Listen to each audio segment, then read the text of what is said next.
When we think about the United Nations, then we think about exactly that.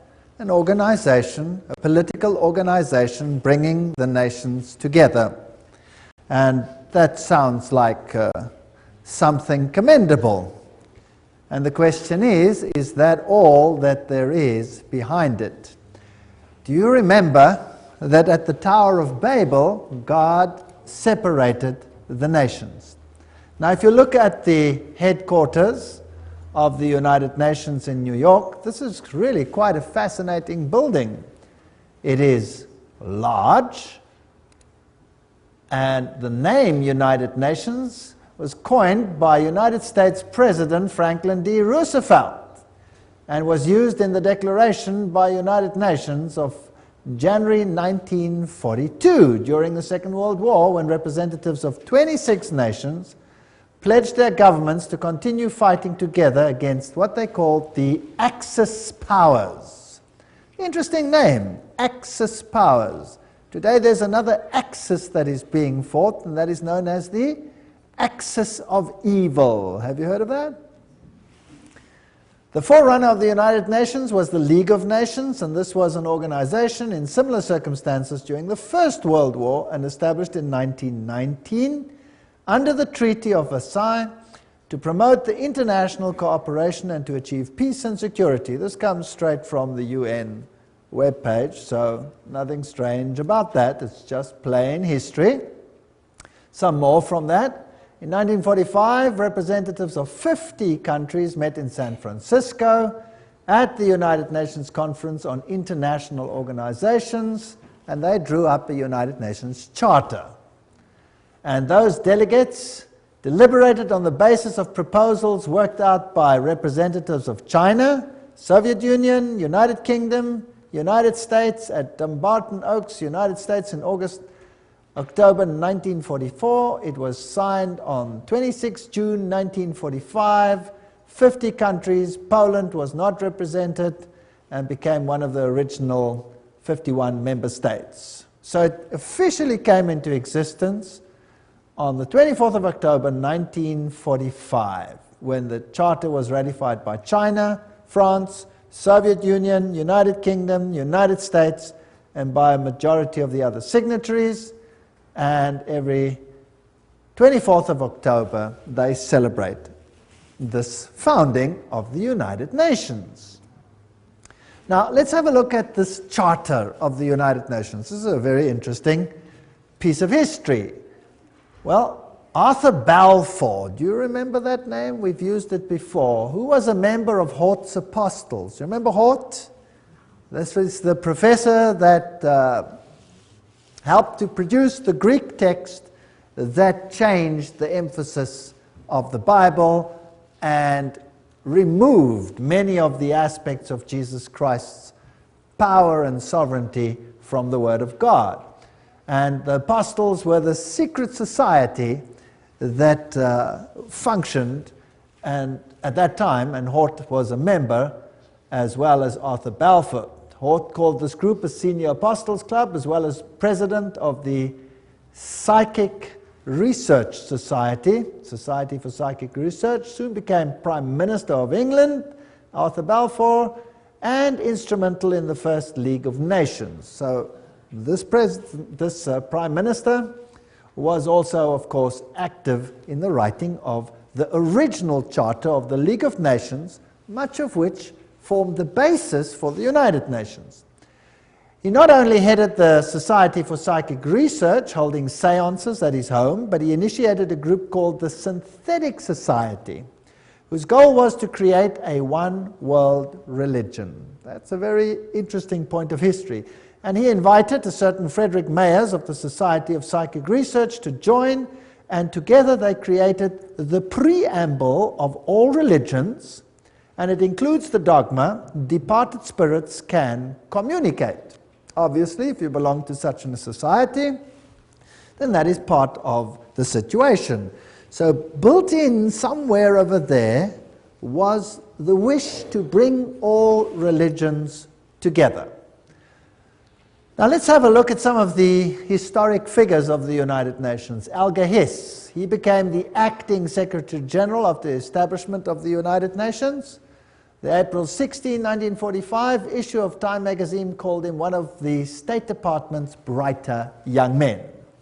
It was Hiss and Joseph E. Johnson who later became Secretary of the Bilderbergers. So here we have all the secret societies again, who wrote much of the United Nations Charter. So very high Freemasons, Bilderbergers, were responsible for this charter.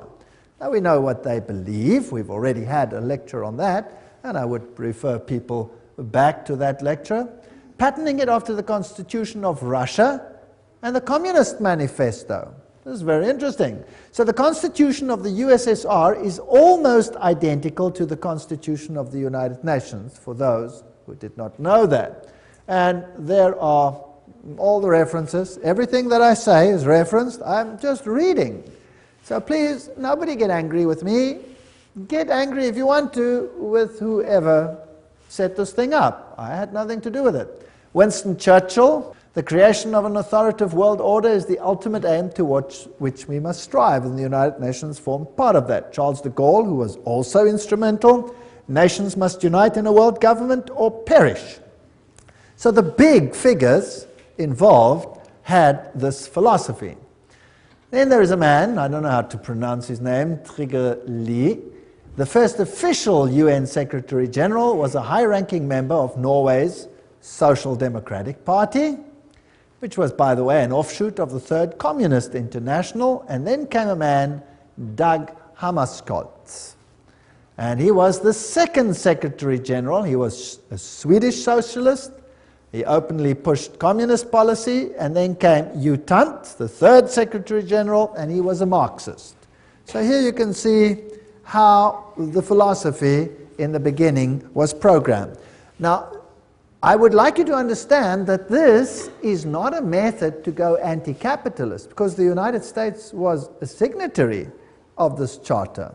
So why would the United States actually sign something that was so obviously contrary to their own philosophy?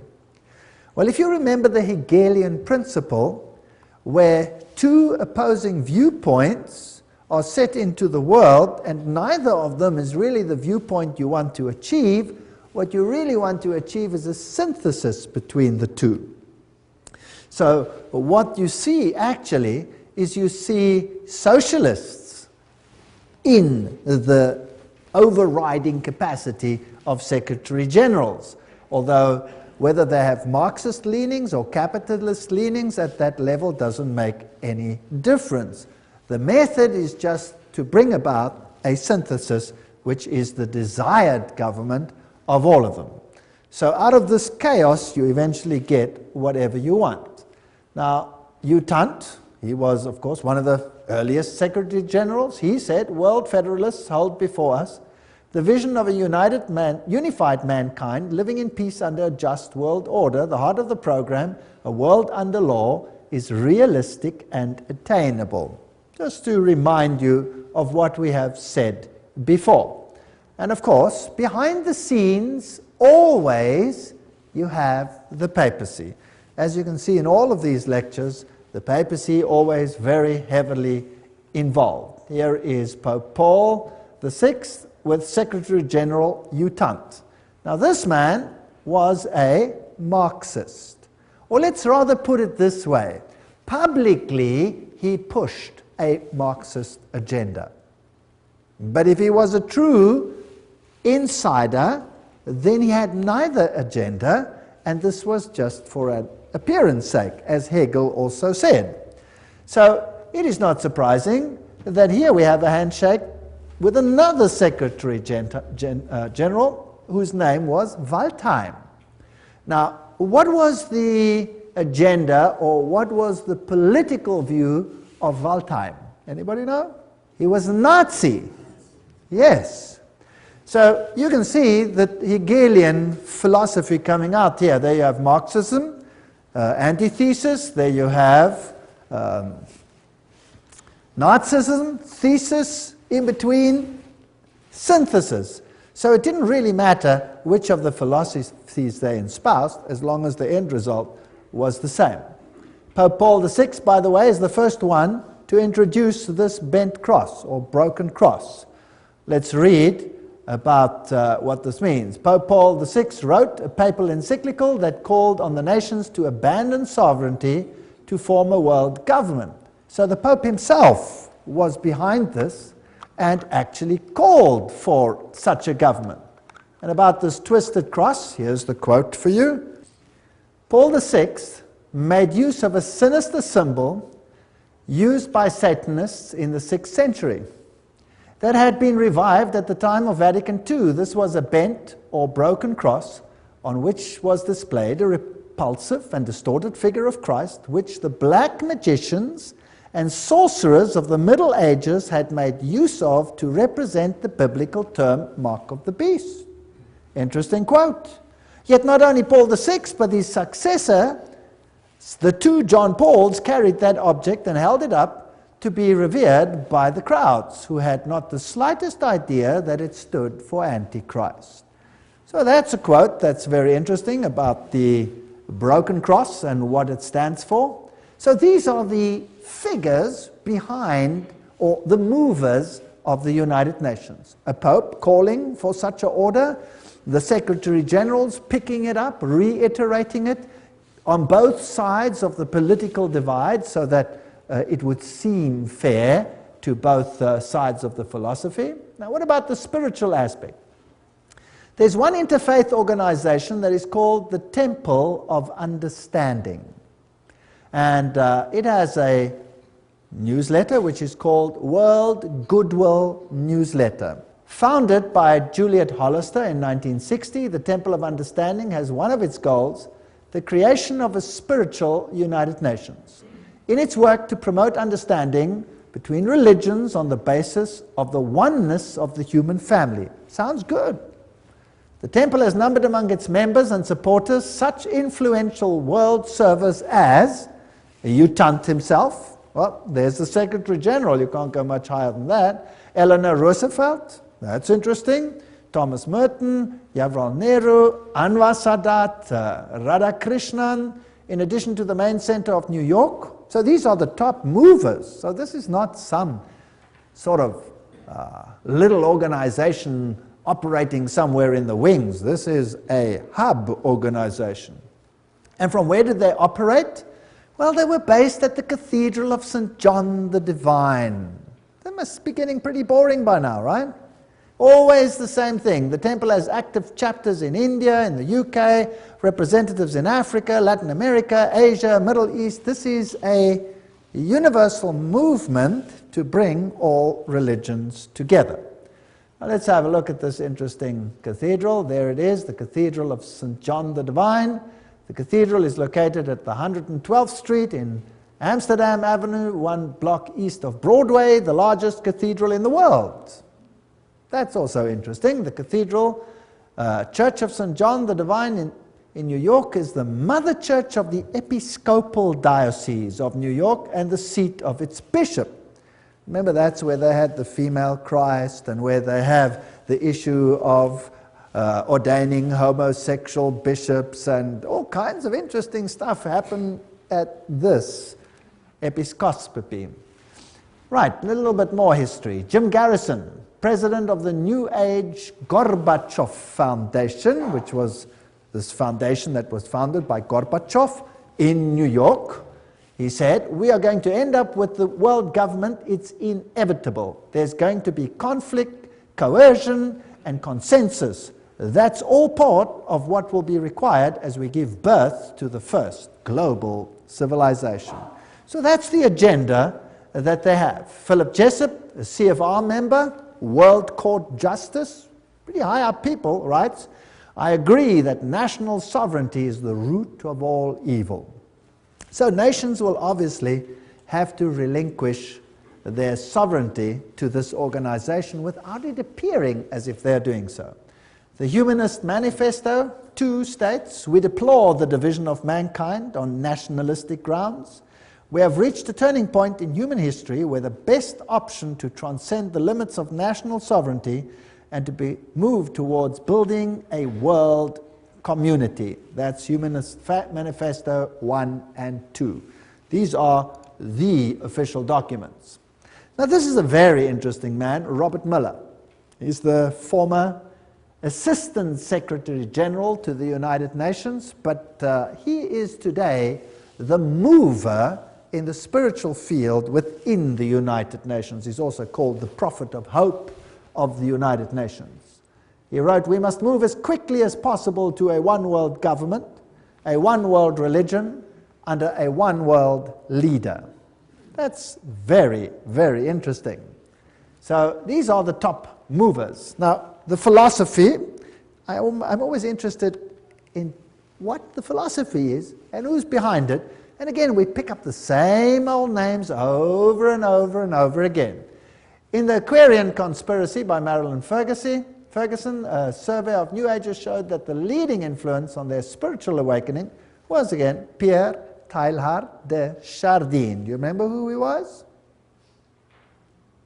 Jesuit priest. You see, they have Catholicism, the Jesuits, the top movers in the United Nations. Now, what did Robert Mueller, the former Assistant Secretary General, have to say? He wrote, "Teilhard de Chardin had always viewed the United Nations as the progressive institutional embodiment of his philosophy."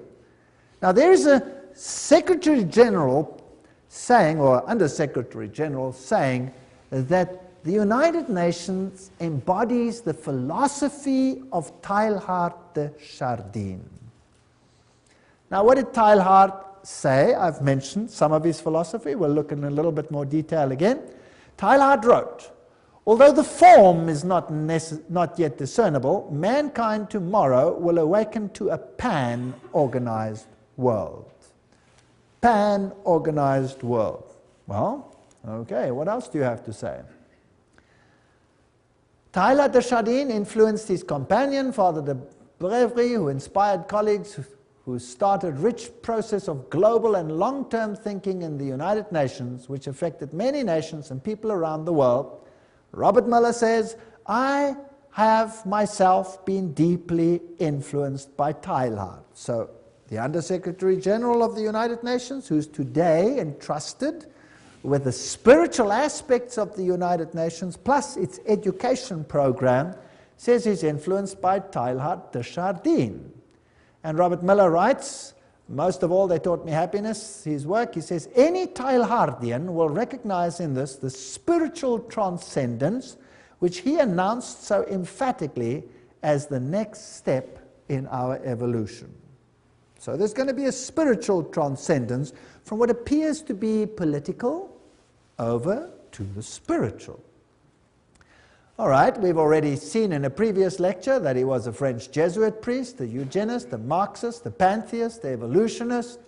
He might have even been involved in the Piltdown hoax. He was a humanist and a proponent of a one-world government, and he's the father of the New Age. So he's a very prominent man, seems to have been very busy. He dreamed of humanity merging into God and each realizing his own godhood at the omega point. This belief has inspired many of the New Age leaders. In fact, Chardin is one of the most frequently quoted writers by leading New Age occultists. That we've had too when we discussed the New Age movement. But just to remind you, so we can merge into God. This is what the man looks like. This comes straight from the Jesuit web pages themselves. And they'll talk about his evolutionary synthesis, world of the mind and spirit, physical world with the world of mind and spirit, a union of those. And here are a few of his quotes. Just to go into a little bit of detail, this is the spirit of the philosophy of the United Nations. Interesting. "It is a law of the universe that in all things there is prior existence. Before every form there is a prior but lesser evolved form. Each one of us is evolving towards Godhead." So we are all becoming God. Wonderful philosophy. What I'm proposing to do is to narrow that gap between pantheism and Christianity by bringing out what one might call the Christian soul of pantheism, or the pantheist aspect of Christianity. That's fascinating. So God is in everything. God is not a separate entity. We ourselves are God, or part of God. If you are a pantheist, that's what you believe. I can be saved only by becoming one with the universe. That's pantheism. It's also the philosophy of Buddhism. I believe the Messiah whom we await, whom we all without any doubt await, is the universal Christ, that is to say, the Christ of evolution. Right, that's Teilhard de Chardin's philosophy. Isn't that interesting? So, unfortunately, I cannot agree with one single iota of that philosophy. It's not biblical. In fact, it's blasphemous. A general convergence of religions upon a universal Christ who satisfied them all. That's what Teilhard de Chardin said, Christianity and evolution. This is his quote. His quote. So a convergence of religion that satisfies them all. And he saw the United Nations as the embodiment of this philosophy. That seems to me the only possible conversion of the world and the only form in which a religion of the future can be conceived. That means everybody must come together. Now, how do you get all the religions to come together and to bury the hatchets and their differences? You create a pain of separation, chaos, that exceeds the pain of unity. Is that understandable? That's how you do it. That's Hegelian philosophy. That is Freemason philosophy. So today we're in the pain stage, and the next phase will be unity or inexplicable pain. That's the choice. And mankind will quite readily choose which one? The lesser pain, obviously, to survive. Now let's have a look at all these Secretary Generals and whether they are actually embodying this philosophy or not. This is Dag Hjalmar Agne Hammarskjöld. He was the Secretary General of the United Nations from 10 April 1953 to 1961. Then he met his death in a plane crash, and he was the fourth son of the Prime Minister of Sweden during the years of World War I. He was the first one. Now, what did he do in the United Nations? Well, one of the first things he did was to produce or create a prayer room. And there it is on the left-hand side. A stone in the middle of the room was placed to tell us we may see it as an altar, empty, not because there is no God, not because it is an altar to an unknown God, but because it is dedicated to the God whom man worships under many names and many forms. Very interesting. So there is this prayer room with only this stone altar, which is built to be shaped like a rectangle, if you like, which has certain interesting meanings, and the whole building, the whole room, has the shape of a trapezoid. Now, what does that mean? Well, there's also an all-seeing eye, and that symbol that we see over here amongst the Hittites is also the symbol, if you look carefully, of the United Nations, which has the laurel wreath and which has the face up there, which is just replaced with the earth. Now, perhaps the best way to comprehend what the all-seeing eye represents is to examine the architecture of the meditation room of the United Nations building in New York. The meditation room is shaped as a pyramid, a trapezoid. Without the capstone, inside the room is dimly lit, but coming from the ceiling is a narrow but concentrated pinpoint beam of light which radiates down to a bleak stone altar. On the wall straight ahead is a breathtaking modernistic mural that is dynamically endowed with occult symbolism. Containing 27 triangles and various configurations, a mixture of black and white and colored background and a snake-like vertical line, at the center is the all-seeing eye, which grips the millions of annual UN visitors with its stark beckoning image of suspicion and omnipresence. This is the quote from Tex Mars. And some more quotes. The meditation room faces north-northeast. To enter the room, one must proceed from darkness into light. Indeed, the middle order of the Satanic Brotherhood is called the Order of the Trapezoid. That's very interesting. And Anton LaVey, who is the founder of the Church of Satan, refers to an occult principle known as the law of the trapezoid. So we seem to have a very occult room here, which is dedicated to a God that can be served under any name. The one that I know has one name. One name. One could tell several moving stories, writes Robert Miller, the spiritual godfather, if you like, of the United Nations and the former Under-Secretary General. One could tell several moving stories of the spiritual transformation of the United Nations has caused, to the point that this little speck on earth is becoming holy ground. For example, the rational intellectual economist Dag Hammarskjöld found God at the United Nations and inspiration for his work as a world servant in the mystics of the Middle Ages. Oh, so he didn't find it from the Bible, he found it where? From the mystics. Towards the end of his markings overflow with spirituality and mysticism. There you are, the words of the United Nations themselves, or their representatives, telling us how this inspiration came about. Now let's go back a little bit to Foster and Alice Bailey. These were Alice A. Bailey, the one who received dictated messages from Dwal Kul, and who is known as the prophetess of the New Age. They started a group called World Goodwill, an official non-governmental organization within the United Nations. The stated aim of this group is to cooperate in the world of preparation for the reappearance of the Christ. So the United Nations, in other words, is an organization preparing to get all the governments together, yes. But that is just on a political level. The agenda behind it is to bring all the religions together and to prepare it for the coming of Christ. Which Christ? Not Jesus Christ, but the cosmic Christ. Because Jesus Christ is not coming, as we will see in a future lecture, to do what they think is going to happen. Their Christ wants to have a kingdom here on earth. But God says, my kingdom is not of this earth. Now, let's have a look at this man, Robert Miller. There he is. Dr. Robert Miller, former Assistant Secretary General of the United Nations, Chancellor of the United Nations University of Peace, and he's chairperson of the Peace Party 2000. He's a very prominent man. What does he write? Robert Miller. Decide to open yourself to God, to the universe, to all your brethren and sisters, to your inner self, to the potential of the human race, to the infinity of your inner self, and you will become the universe.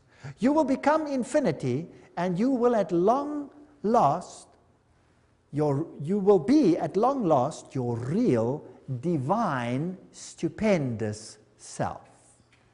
There you have the same philosophy. So what is he saying? That we can become gods. All right, so that is the mover and the shaker of the philosophy of the United Nations. Robert Miller writes in World Core Curriculum the following. Now this is stunning. The underlying philosophy upon which the Robert Miller School, now what is the Robert Miller School? We'll have to come to that. Robert Miller School is the education program for the entire world as will be enforced by the United Nations. That's scary. Let's read on. The underlying philosophy upon which the Robert Miller School is based will be found in the teachings set forth in the books of Alice A. Bailey. Hello? The books of Alice A. Bailey were published originally by Lucifer Publishing Company, which, because of all the flack, they changed to Lucis Trust. Isn't that correct? The school is now certified as a United Nations associated school providing education for international cooperation and peace. Okay, this is big business. So the philosophy is based on Luciferian channeled writings preparing for the coming of Lucifer. And remember what they said. They were quite open about it. Alice A. Bailey claimed evidence of the growth of human intellect along the needed receptive lines for the preparation of the new age can be seen in the planning of various nations and in the efforts of the United Nations to formulate a world plan. From the very start of this unfoldment, 3 occult factors have governed the development of all these plans. Now, can you see why I call the lecture the UN and the occult agenda? Because Alice A. Bailey says there were 3 occult plans, and Robert Miller says, yes, we follow the writings of Alice A. Bailey. She did not spell them out, but she did state, within the United Nations is a germ and seed of a great international and meditating reflective group, a group of thinking and informed men and women in whose hands lies the destiny of humanity. Ooh.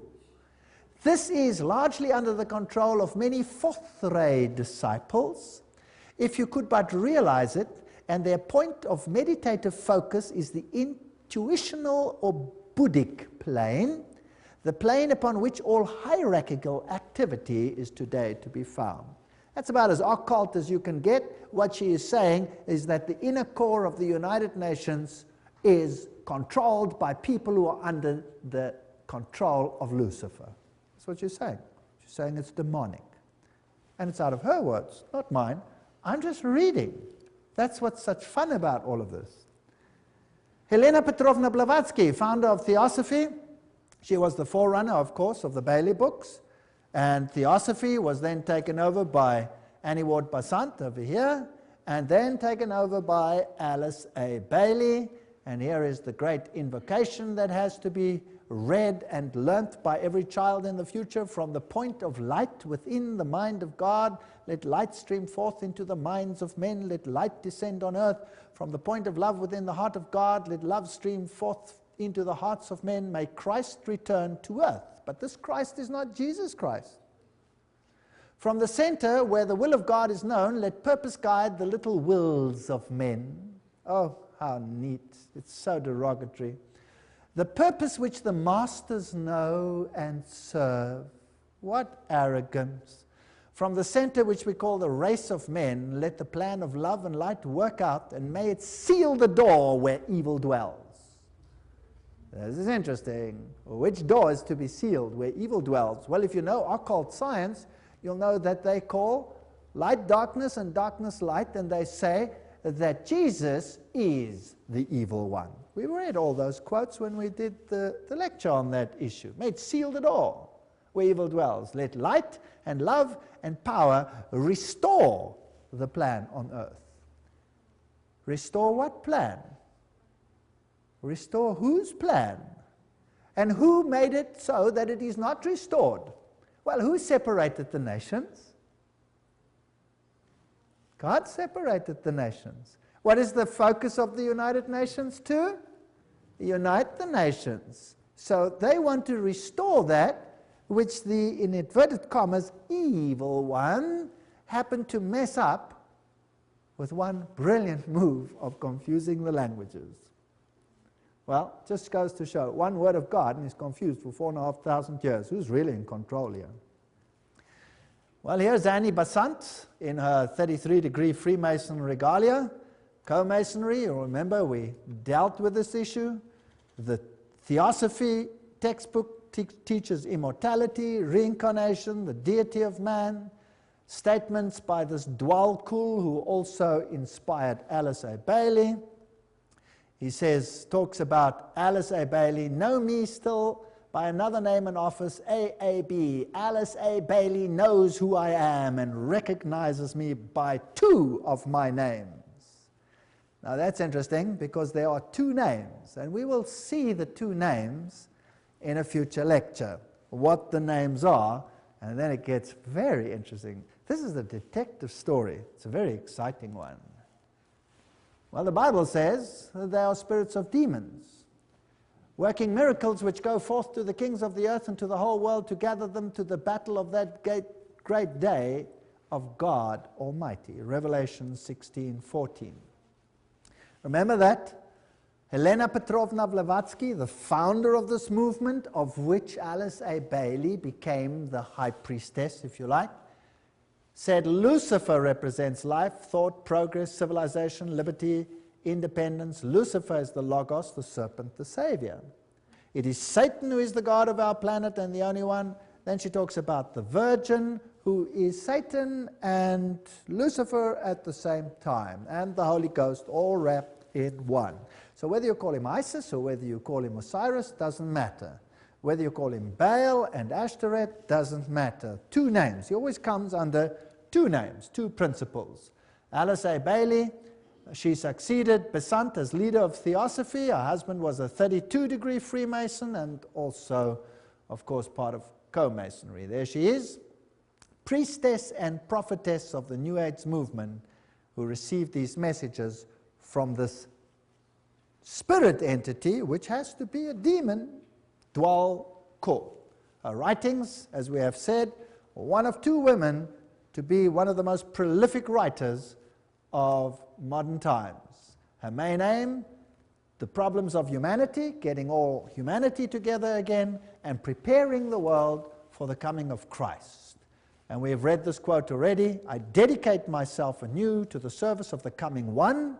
One is an acronym in the occult for Lucifer. And will do all I can to prepare men's minds and hearts for that event. I have no other life intention. She writes, the Tibetan, this is now this Dwal Kor, has asked me to make clear that when he is speaking of the Christ, he's referring to his official name as head of the hierarchy. The Christ works for all men irrespective of their faith. He does not belong to the Christian world any more than to the Buddhist or Mohammedan or any other faith. There is no need for any man to join the Christian church in order to be affiliated with Christ. So obviously it's not Christianity. The requirements are to love your fellow men, lead a disciplined life, recognize the divinity in all faiths and all beings, and rule your daily life with love. First of all, he will come to a world which is essentially one world, Alice A. Bailey wrote. So it doesn't even have to be a fully united world. The major effect of his appearance will surely be to demonstrate in every land the effect of a spirit of inclusiveness. Now, I want you to ponder this. This is very important.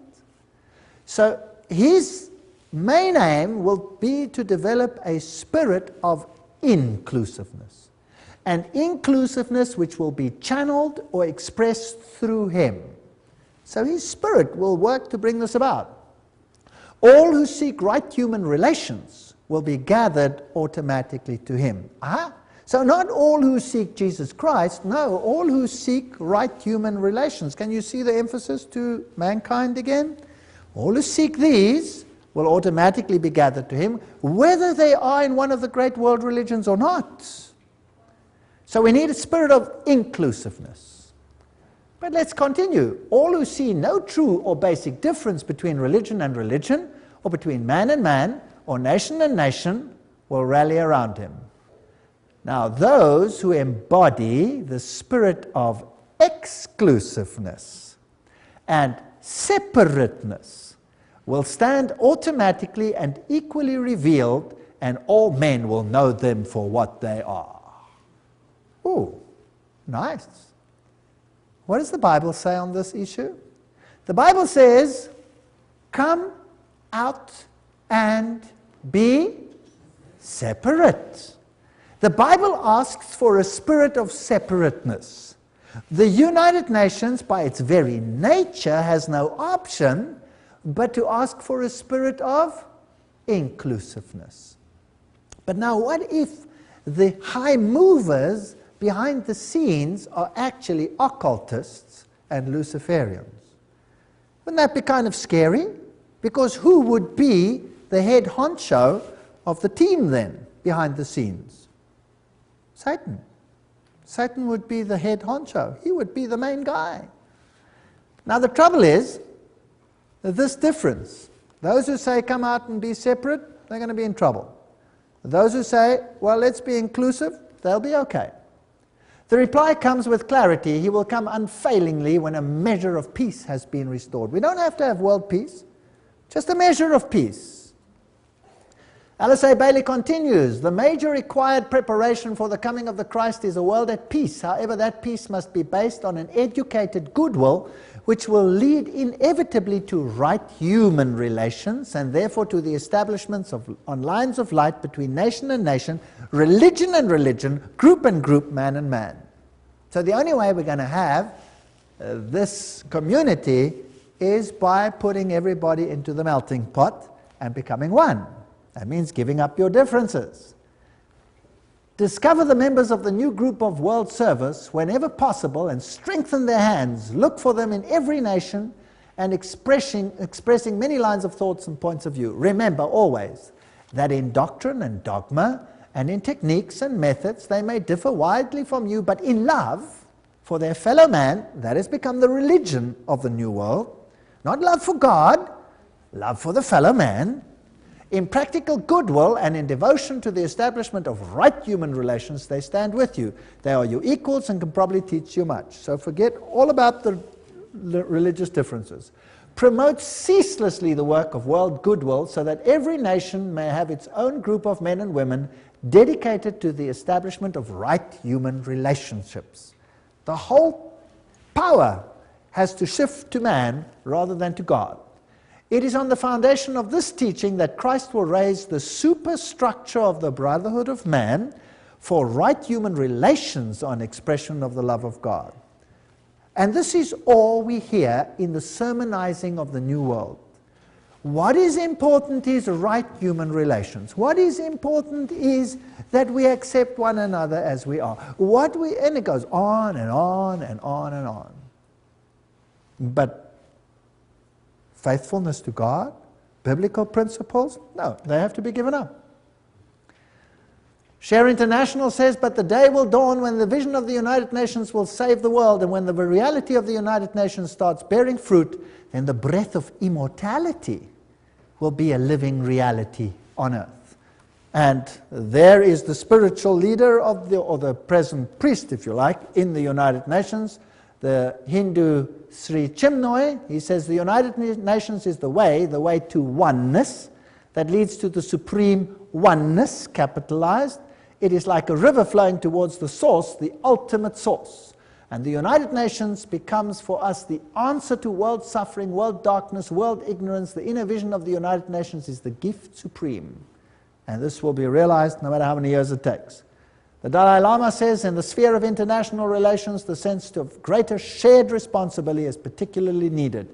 Today, when the world is becoming increasingly interdependent, the dangers of irresponsible behavior have dramatically increased.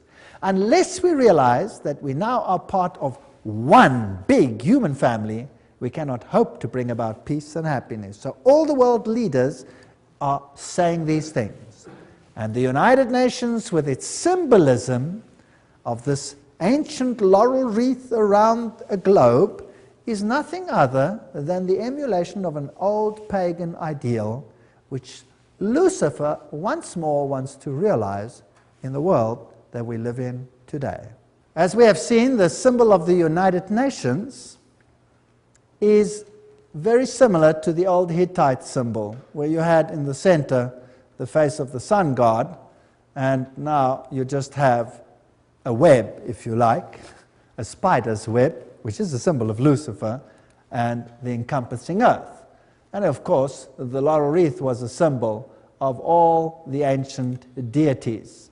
So we find all for one, all together now, we are the world, was the 50th celebration of the United Nations.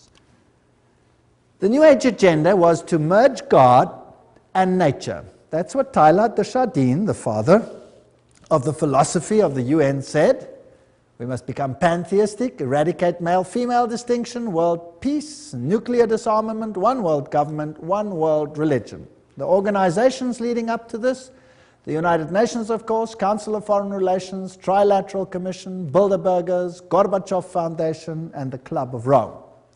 And they've already put up a constitution which is known as the Constitution for the Federation of Earth. So we already have a world constitution.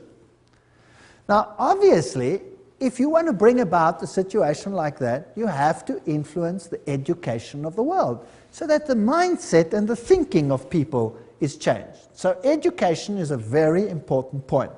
This comes straight from their own web pages. Wow, you cannot say this is hearsay. It comes straight from them, unol.org. The world will not change and find peace if there is not a new education. U Thant, former Secretary General of the United Nations. We need a new education. The old one's no good. The former director of the World Health Organization, Dr. Brock Chisholm, of course that's also a United Nations organization, says, to achieve world government it is necessary to remove from the minds of men their individualism. That's kind of scary, don't you think? Loyalty to family traditions. Oh, that's even worse. National patriotism and religion's dogmas. Now, these are the movers of the United Nations. Your individualism must go, you must become a number. Just doing what the state says. This is Marxism. The state is supreme and you are nothing but the catechumen, a goyim, or nothing. And you must give up your individuality. Now let's have a look again at this man, Robert Miller, philosopher, prophet of hope, top-level global statesman, and what a mighty man. He's the Chancellor of the University of Peace, created by the United Nations. He is the creator of what is known as the World Core Curriculum. That says everything. And he's known throughout the world as the father of global education. There are 29 Robert Miller schools around the world, more being established each year. World Core Curriculum earned him the UNESCO Peace Prize in 1989. He has recently drawn up a framework for world media coverage. What you see on your television is what you're supposed to see, not what you should see. As a public service as well as a framework for planetary and cosmic consciousness. Wow, so your mindset, your cultural mindset must be changed, your framework for the arts and culture. These are occultists speaking. After all, he said so himself. He says he follows Alice A. Bailey. He's the author of the World Core Curriculum. What does that do? Everything is a quote. Steer our children towards global citizenship, earth-centered beliefs, socialist values, the collective mindset, which is becoming a requirement of the 20th century workforce. Your children will have to be modified. We are living in a frightening world. Robert Miller, what does he write about a World Core Curriculum? He says a World Core Curriculum might seem utopian today, but by the end of the year 2000, have we passed that? Yes. It will be down-to-earth daily reality in, what does it say there? All the schools of the world. Now, believe you me, I have been in the education system. I officially left the education system 1 month ago. And what I have seen in the last few years, the changes are hair-raising. Hair-raising. If that is what is awaiting us, then God help this world. We've already seen, he says, the philosophy is based on Alice A. Bailey. And World Core Curriculum, this is unol.org, that is their own one. What is their teaching? Our planetary home, place in the universe, our place in time, that's all the evolution stories. The family of humanity, that's global humanity, the miracle of individual life, and the coordinating centers of the world, where they all are, the Robert Miller Schools International. What do they teach? Well, they have, for example, the Shaman Institute, and they have all these nice, interesting occult signs for all the things that they stand for. Eleusis, the all-seeing eyes, humanistic psychology. This is one of the Robert Miller School's teaching points. Here is Franco, a shamanic facilitator, astrology, sacred circle operator, author of Initiation and Astro-Shamanism. He talks to inner guides. What else? He says the workshop offers practical tools for journeying into ecstatic dimensions, beyond conventional time. He says the program includes shamanic journeys, drumming, ceremonial sharing, soul retrieving, connection with guides and spirits. This is spiritism of the worst kind. This is forbidden in the Bible. No wonder the Bible is not part of this organization's book. Robert Miller says, at the world level, the UN has adopted a world economic development strategy. Food, agriculture, there's a world food plan, a world health plan, a world literacy plan, a world employment plan, a world industry plan. They've got every single detail of our lives sewn up. Now, another organization that's very important is UNESCO. And let's just look at UNESCO. It's a sub-organization of the United Nations. Julian Huxley is the former director of UNESCO. He was Humanist of the Year. He's a theistic philosopher, member of the Communistic Colonial Bureau of British Fabian Society, and signer of the Humanist Manifesto too. That's not a very good recommendation as far as I'm concerned. Some more. Skull and Bones member Archibald MacLeish wrote the UNESCO Constitution. So he must be an Illuminati member, as we saw in that lecture on the secret behind secret societies. So Freemasons helped create the organization, a fervent international MacLeish. He is associated with One Worldism. Here's another one. Niebuhr is UNESCO's co-founder, and he signed Siecos. Now what does that mean? Which appeared in 1969, and they printed it in the New York Times then. What is Siecos? These are the founders. It is the position of Siecos that contraceptive services should be available to all, including minors, who should enjoy the same rights of free and independent access to contraceptive care as do others. It is the position of Siecos that the use of explicit sexual material, sometimes referred to as pornography, can serve a variety of important needs in the lives of countless individuals. These are nice people up there in the United Nations. No wonder now it is forced curriculum at even junior schools to have explicit sexual details explained, all in the names of preventing sexual diseases, with the most strange and lewd acts which have to be performed. In fact, our universities are granting honorary doctorates to those who are the most perverse on the stage. Yes.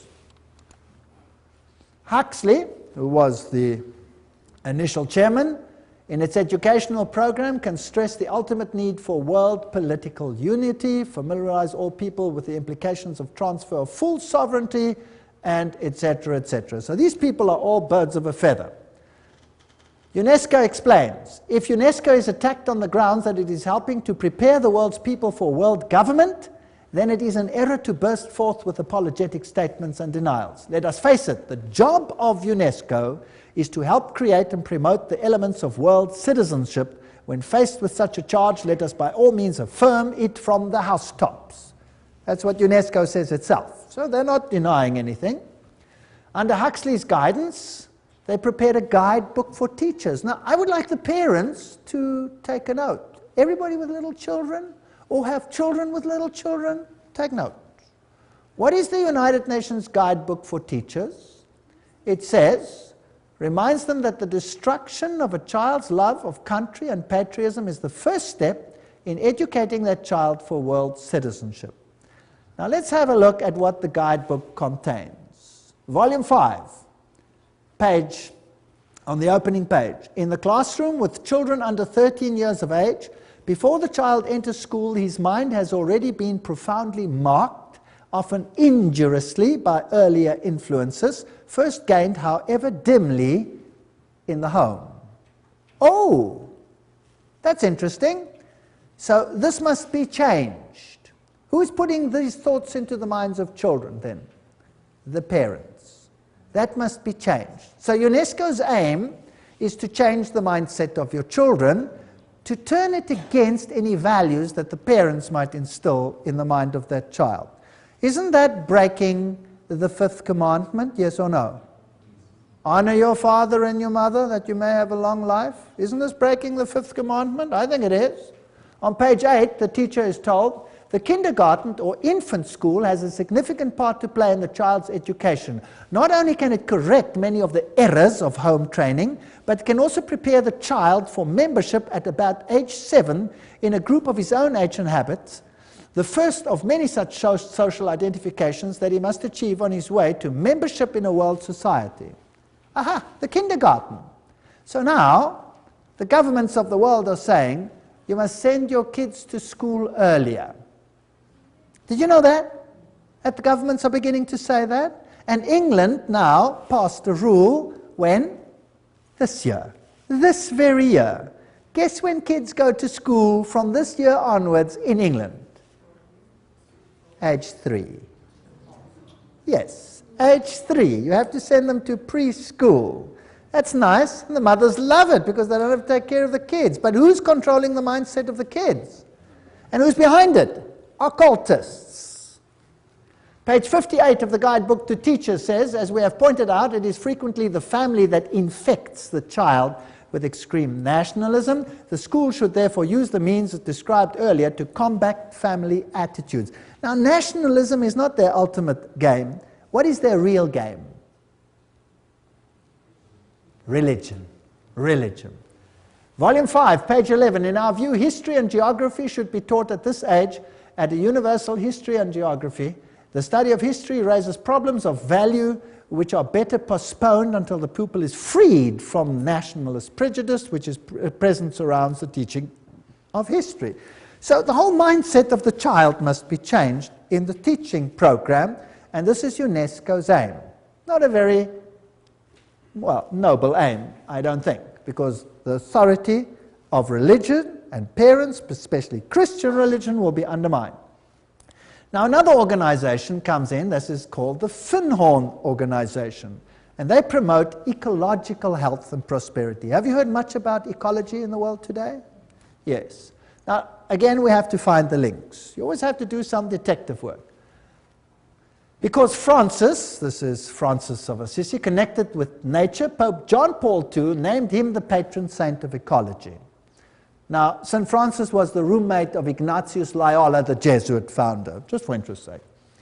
It is on St. Francis Day that thousands of people flock to St. John the Divine, oh, how boring, Cathedral for the blessing of the beasts. Also, occultist Robert Miller, that's now the Under-Secretary General of the United Nations, former one, informs us that Francis has been declared patron saint of the United Nations. The Pope does it, United Nations follows. Who's really in control? The Pope. And there he is. If you want to, you can pray to him. If you don't want to, you can ignore it. The UN Secretary General Youth Hunt formed the organization Planetary Citizens with New Age activist Donald Keyes. Now we're getting the links. There's the top man of the United Nations with Donald Keyes. Planetary Citizen is now a global government organization within the UN specifically devoted to preparing people for the coming of a new culture. Now, let's go on with Donald Keyes. He's together with Youth Hunt. Donald Keyes has been actively involved in Finhorn. Have you got the link? United Nations, Secretary General Youth Hunt, Donald Keyes, Finhorn. In Scotland and writes regularly for its magazine One Earth. Keyes wrote, "The New Age groups are focusing on entering a new stage, a world-related stage. They are becoming mature enough to begin to shoulder some of the load of humanity's burdens. The spread of New Age values as unifying yeast in the human loaf may be the critical ingredient for successful emergence from the 1980s onwards." Now let's see what Finhorn is all about. Here we go. Their logo is the flame of Lucifer.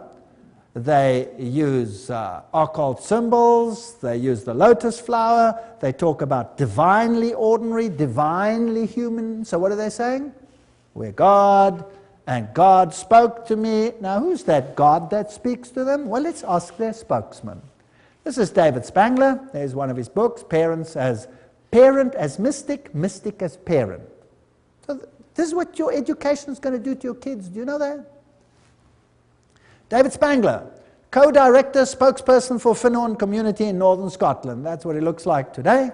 Let's see what he says. He writes in the Reflections of Christ, "The true light of Lucifer cannot be seen through sorrow, through darkness, through the rejection. The true light of this great being can only be recognized when one's own eyes can see with the light of the Christ, the light of the inner sun. Lucifer works within each one of us to bring us to wholeness. And as we move into the new age, which is the age of man's wholeness," they love that word, wholeness, "each of us in some way is brought to the point which are termed Luciferic initiation.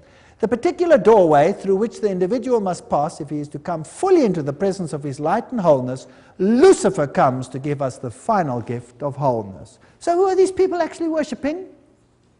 Lucifer, directly. Lucifer prepares man in all ways for the experience of Christhood. Oh, we become Christ. And Christ prepares man for the experience of God. But the light that reveals to us the presence of the Christ, the light that reveals to us the path of Christ, comes from Lucifer. He is the light giver. He is aptly named the morning star because it is his light that heralds for man the dawn of a greater consciousness. David Spangler, there he says it, straight out. David Spangler writes, we can take all the scriptures and all the teachings and all the tablets and all the laws and all the marshmallows and have a jolly good bonfire and marshmallow roast because that is all they are worth. Okay. I don't think they like the Bible very much or the law of God. These are the movers and shakers of the United Nations. They're waiting for a new economic order. Well, I'm not going to go into those details. We affirm that the economy of all nations is a seamless web. They want to join it together. And a new international economic order. That's World Goodwill Commentary, all there by itself. We, the members of the United Nations, solemnly proclaim our united determination to work urgently for the establishment of a new economic international order. The whole world is going to be controlled at every single level by these people. A complete change in the world's financial and economic order is imperative. Benjamin Cream, spokesman for Maitreya. So, UN General Assembly says new international economic order. And so we have all these strange happenings. Buckminster Fuller says, don't give me any other job. Just let me be head of the World Food Authority and I'll have the whole world at my feet tomorrow. They're going to use food to create enough tension to make everyone accept this. Benjamin Cream also wrote, the industrialists, economists, administrators of great experience and achievement who with a hierarchy, that's a bunch of demons by the way, have worked out plans and blueprints which will solve the redistribution problems of the world when the political will is there to implement them. So that means when they start stealing from those who have and give it to all the others. Maitreya himself, this New Age Christ. The UN is the major hope of the world. In its interrelationships we can see democracy writ large, the symbol for the expression of God's will that men call goodwill. With the advent of the Christ, this goodwill will bring all men and all nations into correct relationships and create the necessary circumstances for the expression of that synthesis which will be the outstanding keynote of the coming civilization. In this vast enterprise, the UN will play a major role. Remember Revelation 17? The 10 horns you saw are 10 kings who have not yet received a kingdom, but for 1 hour will receive authority as kings along with the beast. They have one purpose, to give their power and authority to the beast, and they will make war against the Lamb. 10 regions, according to Gary H. Carr, the Club of Rome divided the world into and wrote the new constitution. And we have this new civilization, and it was held at the Fairmont Hotel, Masonic Auditorium in San Francisco. Conference document says, we are experiencing the birth of a first global civilization, a historic, timely global initiative, 1995. And there it was, and they were ready for it. CIA, NATO, MI5, CRI, all of these have occult symbols in them, which we don't have to go into details. The Trilateral Commission, the 666, the 666 is in the Federal Reserve, SSS, that was the original 6th letter of the Greek alphabet, F is the 6th letter of our alphabet, this all spells 666. Now, what about these world religions? Now, this is the crux of the matter. And if we can concentrate on this issue tonight, this will be the hub of what is going to happen. Was it not inevitable that the UN would sooner or later also acquire a spiritual dimension? That's what Robert Miller says, the big man behind world education, world media, University of Peace, all of these things. Robert Miller writes, there's a famous poster which shows Christ knocking at the tall United Nations building, wanting to enter it. I often visualize in my mind another, even more accurate painting, that of a United Nations, which would be the body of Christ. Interesting. Doesn't Christ say, my kingdom is not of this world?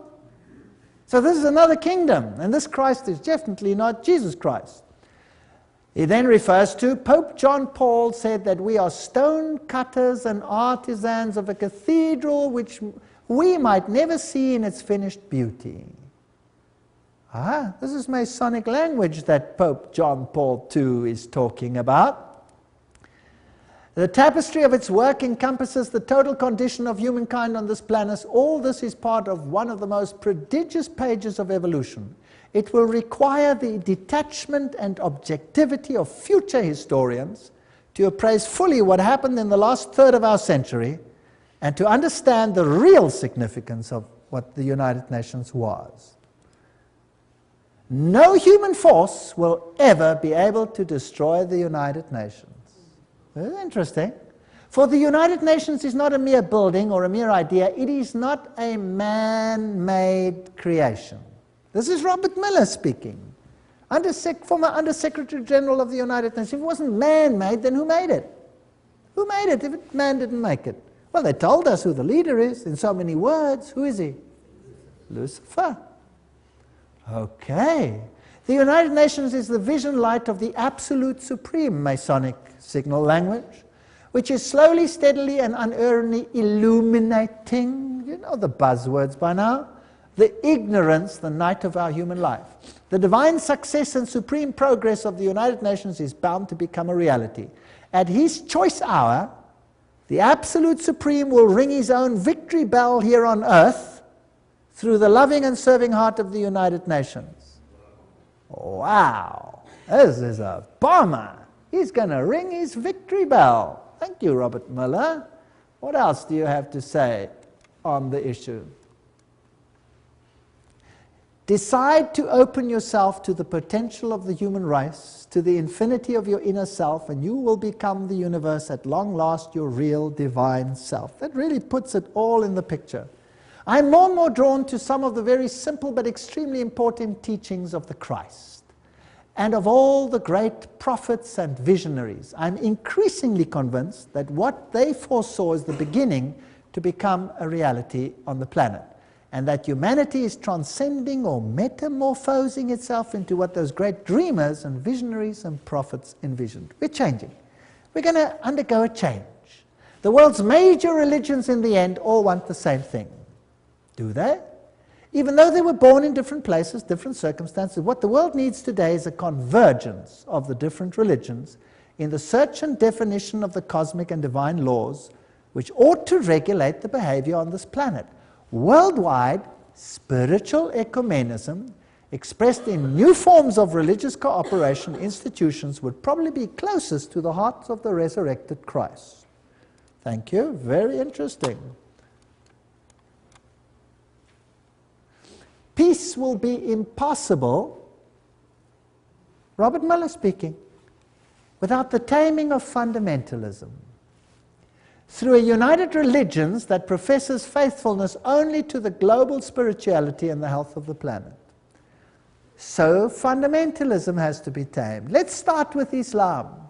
Where do you think they will end? Certainly with Christianity. The New World religion must be based on those truths which have stood the test of the ages. They are steadily taking shape in human thinking, and for them the United Nations fights.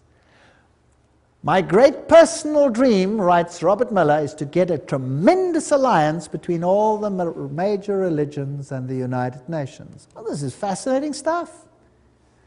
There will not be any dissociation between the universal church and the sacred lodge of all true Masons and the inner circle of the esoteric society. That said Alice A. Bailey. Robert Miller says that's their philosophy. So there you have it. Freemasonry, Luciferianism. This is the kingdom on earth. June 1995, an Interfaith Summit conference was held in San Francisco for the purpose of uniting the world's religions into a global organization the United Religions Organization, called UR. It will be an international, interreligious organization modeled after and affiliated with the United Nations, according to its literature, so it's Howard Dispatch Ministry.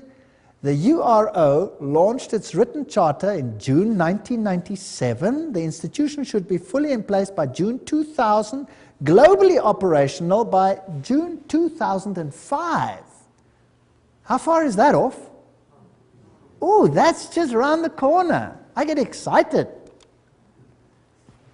Cooperating closely with the UN and its organizations to complement the UN's political, diplomatic, etc. The Interfaith Conference, Anglican Bishop William E. Swing issued the challenge for a new global civilization. He said, "We stand on the threshold of a new world order that may be defined either by an increasing polarization that fuels a spiral of escalating conflict and violence, or by growing global cooperation that calls the human race to work across national, ethnic, and religious boundaries to serve a larger global good." See where we're heading?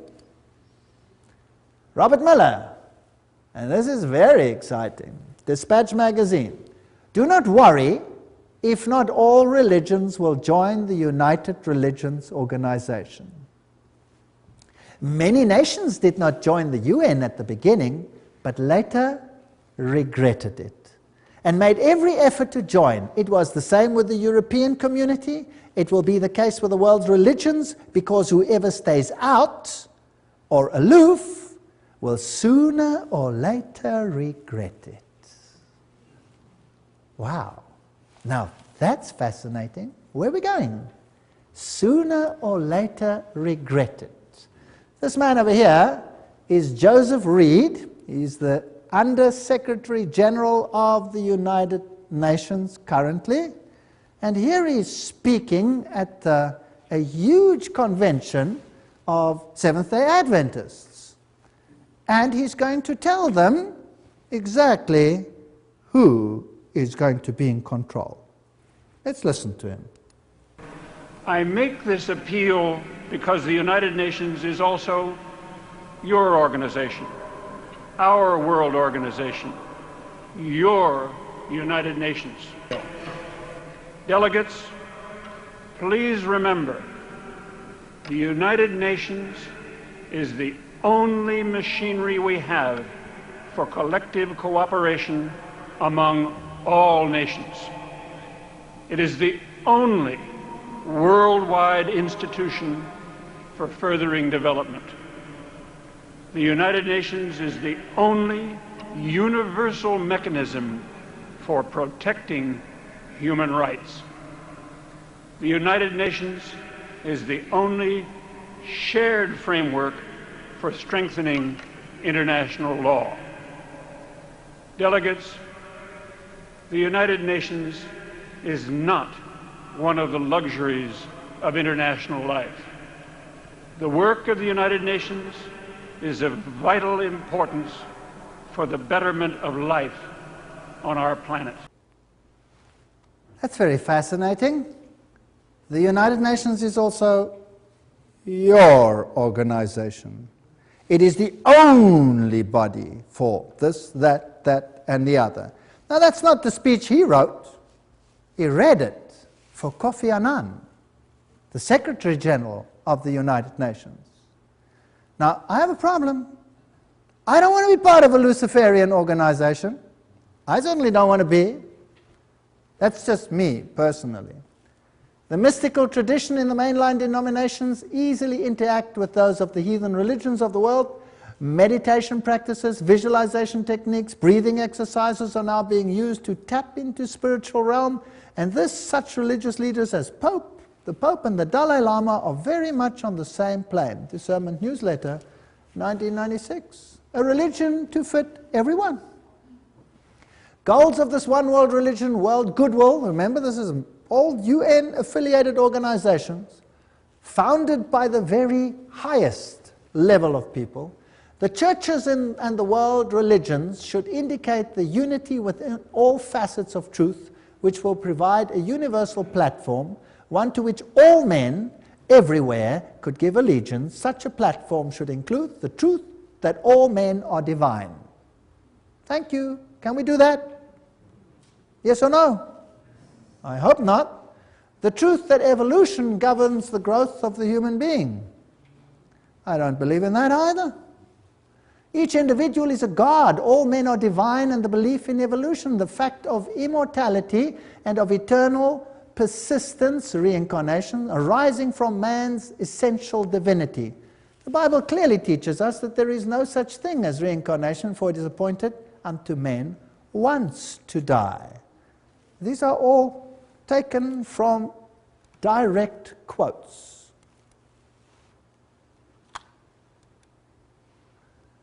Preparation by men and women of goodwill is needed to introduce new values, new standards, and new attitudes, prepare for a coming world teacher, requirements of a new world order, and a reorganization of social structure. I want nothing to do with that. I want nothing to do with that. Alice A. Bailey writes, the same old formulas, the same old theologies, the same old interpretations are deemed adequate to meet men's modern needs and inquiries. They are not. The church today is the tomb of the Christ, and the stone of theology has been rolled to the door of the sepulchre. Oh, Jesus and his theology, goodbye. Goodbye. She writes, the day is dawning when all the religions will be regarded as emanating from one great spiritual source. All will be seen as unitedly providing one root out of which the universal world religion will inevitably emerge. Then there will be neither Christian nor heathen, neither Jew nor Gentile, but simply one great body of believers gathered out of all the current religions. That sounds nice. But whose religion will it be? They will accept the same truths not as theological concepts, but as essential to spiritual living. They will stand together on the same platform of brotherhood and of human relations. They will recognize divine sonship, will seek unitedly to cooperate with the divine plans. Such a world religion is no idle dream, but something which is definitely forming today.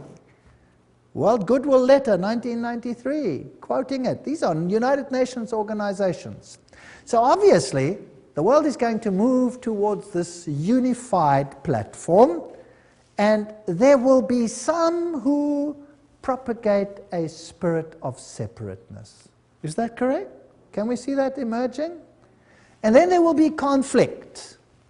And Robert Miller says that those who do not want to go along with this will sooner or later come to regret it. So obviously we're heading for a clash. Miller also said, we must hope also that the Pope will come before the year 2000 to the United Nations, speak for all the religions and spiritualities on this planet, and give the world the religious view of how the third millennium should be a spiritual millennium, a millennium which will see the integration and harmony of humanity. Who must be the spokesman for this new world religion? The Pope. The plan is coming together. Revelation is unfolding. This is exactly what the Bible speaks about what will happen. Instead of becoming dejected and miserable, then lift up your heads and start smiling, because we're going home. This is exciting. The world's major religions must speed up dramatically their ecumenical movement and recognize the unity of their objectives and diversity of their cults. Religions must actively cooperate to bring to unprecedented heights a better understanding of the mysteries of life and of our place in the universe. My religion, right or wrong, and my nation, right or wrong, must be abandoned forever in the planetary age. You're not allowed to say Jesus is the only way. It must be abandoned forever. I'm sorry, I will not abandon it. I refuse. And then we had this wonderful meeting. The Pope actually did appear before the United Nations. And then they came together in this massive rehearsal at the United Nations, where they formed this new ecumenical initiative funded by Ted Turner. And the whole world is gathering into one new religious pot under the United Nations. And I saw one of the heads, as it were, wounded to death, and his deadly wound was healed, and all the world wondered after the beast. Revelation 13:3. Joshua 24:15. And if it seems evil unto you to serve the Lord, choose you this day whom you will serve, whether the gods which your forefathers served that were on the other side of the flood, or the gods of the Amorites in whose land you dwell. But as for me and my house, we will serve the Lord. That's the decisions we have to make. Those are the issues before us. And the sad thing is, I'm not making this up. I'm just reading it off the screen. I'm really not making this up. I wish I was, but I'm not. So we are actually facing a crisis situation. But in the lectures that are now coming, we will have to look at the other side of the coin. We've had enough of this side of the coin, don't you think? I'm sick to death of it already. Now let's have a look whether God has an answer to what Satan is planning. Now I had handed out another little card over here, and I've got a question on there. I'm beginning to see that the battle is not really political. Did you see that tonight? The battle is not really political, but religio-political. They want your allegiance and your mind. I see that the devil has it so set up that the whole world, and even if possible the very elect, are to be deceived and mesmerized by his devices. By God's grace, the second point, I do not want to be one of those that are deceived. I see that it is more than just being aware of the problem. I see that I will have to make a concerted effort to find truth and to become and remain undeceived. What is the only channel whereby we can find out the will of God? You tell me. The Bible. If God hadn't given us the Bible, we would be hopelessly at sea. Thank God, God gave us the Bible. What would we do without it? I wouldn't know where we're going. It would all seem logical. It would all seem okay. Everybody would be happy to climb onto this bandwagon, right or wrong. I want to know how Jesus will be victor in this controversy. All we've seen is Satan build up his kingdom. And that's exactly what the book of Revelation is about. I'm interested in learning more and to plan to attend the next lectures, because this is where the counter plan of God will start to be discussed. We're now going to go back to the Bible, and we're going to find out what God has in store for us. But if I could just be so daring as to ask, just show me your hands if you want to. Who sees that Jesus is being eradicated from the world plan? Who sees it? Wow, so there's a total onslaught on Jesus Christ. And we are just caught in the battle. Isn't that right? We're just caught in the battle. So what hope have we got of changing the status quo? None. None. If you think you can change this, forget it. We have no hope. Who is our only hope? Jesus Christ. He is our only hope. Without him, we are nothing. And that's why I can stand here today, because I know there's nothing I can do, but he can do something. He's even made it possible for me to stand here and speak to you. Isn't that great? All things are possible. Do you know that I've given these lectures in a Masonic hall? Yes. All things are possible. Absolutely amazing.